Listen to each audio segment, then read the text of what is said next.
Morning guys. Ito may jet lag pa. First day namin dito sa UK, Bali second day kasi dumating kami kahapon ng around mga 7 in the morning. Ayan. So may kaunting jet lag pa at nagising kami actually ako nagising ng 3 o'clock. Ayan. So andito ako ngayon sa sala, nanonood ng ayan, ng Power of the Ring. Ayan. Actually nakaluto na po ako ng aming breakfast. Ayan.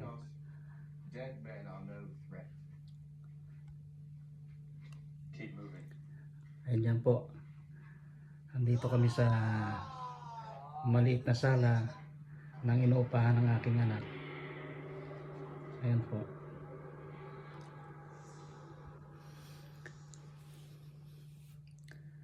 So, ayan. Samahan nyo ako sa aming 2 weeks na bakasyon po dito sa UK. So, everyday din po tayong magba-vlog. So, sana huwag kayong magsasawang panoorin ang aking mga video. Ayan, samahan nyo ako sa aming bakasyon dito sa UK. Ayan po. So, tignan po natin kung ano magiging ganap mamayang medyo patanghali. Ayan. So, medyo malamig po rito, nasa 8 degree. Ayan. Celsius. Parang mas malamig pa sa Baguio. Ayan.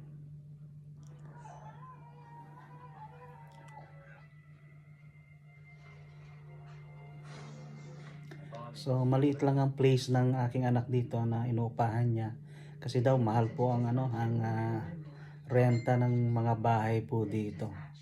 Pero ang kagandahan po nito, ayan, solo niya po itong bahay at at least meron po kaming privacy ng konti. Ayan, so mamaya guys, samahan niyo po ako at aalis po tayo, mamamasyal po tayo maya po. So ipapakita ko po sa inyo ang mga place dito po sa aming bakasyon sa UK. Ayan. Thank you very much. Keep safe and God bless. Follow and share. See you on my next vlog.